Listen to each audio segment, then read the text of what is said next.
ಶನಿವಾರ ಪಾವಗಡದಲ್ಲಿ ಸಂಭವಿಸಿದ ಬಸ್ ದುರಂತ ಬಹಳ ದುರಾದೃಷ್ಟಕರ. ಇಂತಹ ಘಟನೆ ನಡೆಯಬಾರದಿತ್ತು ಎಂದು ಆರೋಗ್ಯ ಸಚಿವ ಡಾಕ್ಟರ್ ಸುಧಾಕರ್ ಬೇಸರ ವ್ಯಕ್ತಪಡಿಸಿದ್ದಾರೆ.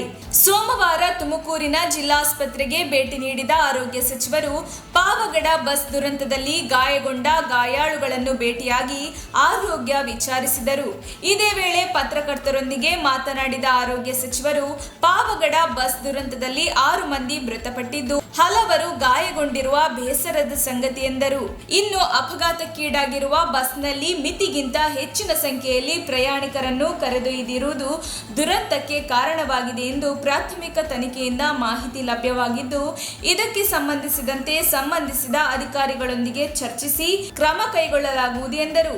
ತುಮಕೂರು ಜಿಲ್ಲಾಸ್ಪತ್ರೆಯಲ್ಲಿ 18 ಜನ ರೋಗಿಗಳು ದಾಖಲಾಗಿದ್ದು, ಎಲ್ಲರೂ ಪ್ರಾಣಾಪಾಯದಿಂದ ಪಾರಾಗಿದ್ದಾರೆ. ಇನ್ನು ಕೆಲವರಿಗೆ ಮೂಳೆ ಮುರಿತಗಳು ಕಂಡುಬಂದಿದ್ದು, ಇದಕ್ಕೆ ಸಂಬಂಧಿಸಿದಂತೆ ನಮ್ಮ ಆರೋಗ್ಯ ಸಿಬ್ಬಂದಿಗಳು ಚಿಕಿತ್ಸೆ ನೀಡಲಿದ್ದಾರೆ. ಆ ಭಾಗದಲ್ಲಿ ಬಸ್ನ ಸಮಸ್ಯೆ ಕೂಡ ಇತ್ತು ಎಂದು ಗಮನಕ್ಕೆ ಬಂದಿದ್ದು, ಇದಕ್ಕೆ ಸಂಬಂಧಿಸಿದಂತೆ ಸಾರಿಗೆ ಸಚಿವರನ್ನು ಭೇಟಿಯಾಗಿದ್ದು, ಈ ಸಂಬಂಧ ಸಾರಿಗೆ ಸಚಿವರು ಕ್ರಮ ಕೈಗೊಳ್ಳಲಿದ್ದಾರೆ. ಇಂತಹ ತುರ್ತು ಸಂದರ್ಭದಲ್ಲಿ ಆರೋಗ್ಯ ಸಿಬ್ಬಂದಿಗಳು ಅಧಿಕಾರಿಗಳು ಶ್ರಮ ಹಾಕಿದ್ದು ಅವರಿಗೆ ಅಭಿನಂದನೆ ಸಲ್ಲಿಸಿದರು.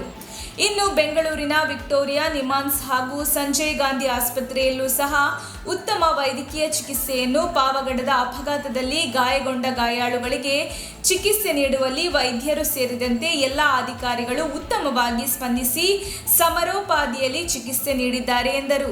ಇನ್ನು ಅಪಘಾತ ನಡೆದ ಸ್ಥಳದಲ್ಲಿ 5 ಜನ ಮೃತಪಟ್ಟಿದ್ದು, ಬೆಂಗಳೂರಿಗೆ ಮತ್ತೊಂದು ರೋಗಿಯನ್ನು ಸಾಗಿಸುವ ಸಂದರ್ಭದಲ್ಲಿ ಮತ್ತೋರ್ವ ರೋಗಿ ಮೃತಪಟ್ಟಿದ್ದಾರೆ. ಮುಂದೆ ಈ ರೀತಿ ಸಮಸ್ಯೆ ಆಗದಂತೆ ಹೆಚ್ಚಿನ ಸಂಖ್ಯೆಯ ಬಸ್ಗಳನ್ನು ನೀಡುವ ಸಂಬಂಧ ಸರ್ಕಾರ ಕ್ರಮ ಕೈಗೊಳ್ಳಲಿದೆ. ಇನ್ನು ವಿದ್ಯಾಭ್ಯಾಸಕ್ಕಾಗಿ ತೆರಳುತ್ತಿದ್ದ ವಿದ್ಯಾರ್ಥಿಗಳ ಭವಿಷ್ಯದಲ್ಲಿ ಈ ರೀತಿ ಆಗಿರುವುದು ನಿಜಕ್ಕೂ ಎಲ್ಲರಿಗೂ ನೋವಿನ ಸಂಗತಿ.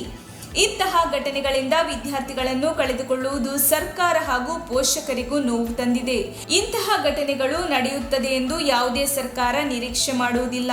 ಮುಂದೆ ಇಂತಹ ಘಟನೆಗಳು ಮರುಕಳಿಸದಂತೆ ಎಚ್ಚರ ವಹಿಸಲಾಗುವುದು ಎಂದಿದ್ದಾರೆ.